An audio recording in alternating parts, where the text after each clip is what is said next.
So this is Chocolate and Marshmallow, two of my newest babies here at Briar Rose Goat Dairy. So growing up, I always knew I wanted to be a farmer. When my husband Greg proposed to me 7.5 years ago, I knew it was the answer to a childhood prayer.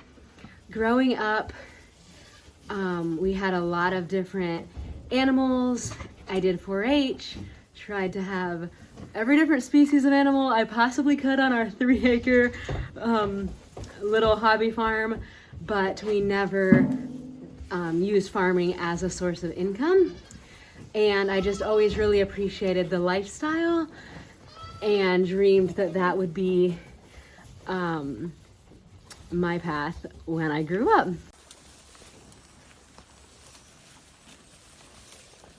In my own personal definition of homesteading, just striving always to be more self-sufficient. Yeah.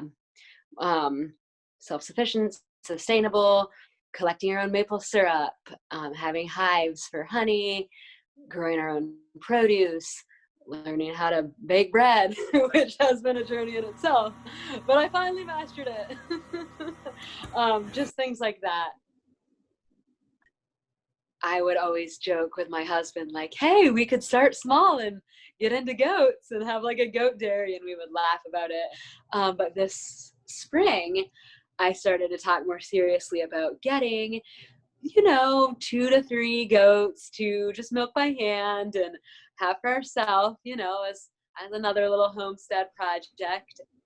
I got on the Craigslist, of course, and started searching for Nigerian Dwarf Goats. I was interested in trying Nigerian Dwarfs. I had never really raised that breed, but I had heard good things about the taste of their milk, the high fat content, and they're small, they're a miniature breed, so don't take up as much space. So I started looking to see what I could find there and came across a whole herd. It was 25 total, and I had messaged them asking if they would be interested in just selling me like 2 or 3 does, and the owner said that they weren't wanting to split up the herd at this point. The next day we hooked up the trailer and went and loaded up 25 goats, and I guess the rest is history. I've been getting up with my husband in the morning and going over to the home farm, which is where he grew up, and where we still farm as a family. We get up, go there. I might help them in the parlor, finish up milking, and then right now my husband and I have been in charge of the calves.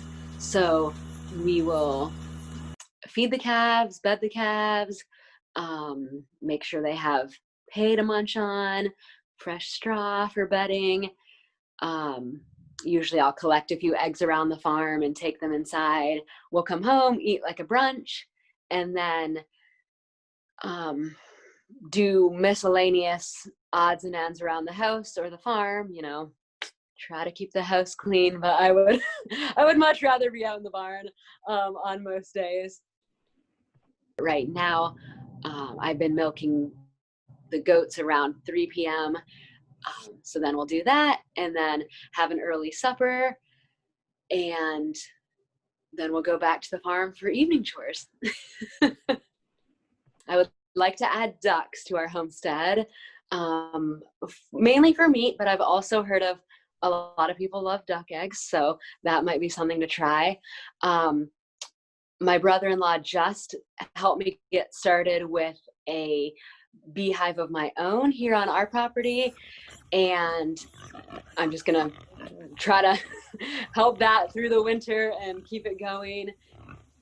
Just being connected with where your food comes from, I feel like, is such a blessing.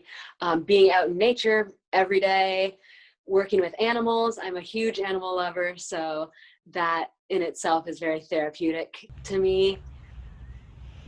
Definitely this lifestyle is very very good for my faith walk, as far as like just how I tend to feel closest to God has always been when I'm in nature. So I know that's like totally different for everyone, but for me, it's just, looking up at the stars at night and the sky is just immaculate. And, watching the sunset, seeing the littlest, simplest beauties of creation just really, um, I don't know, gives me a peace and draws me close to the creator.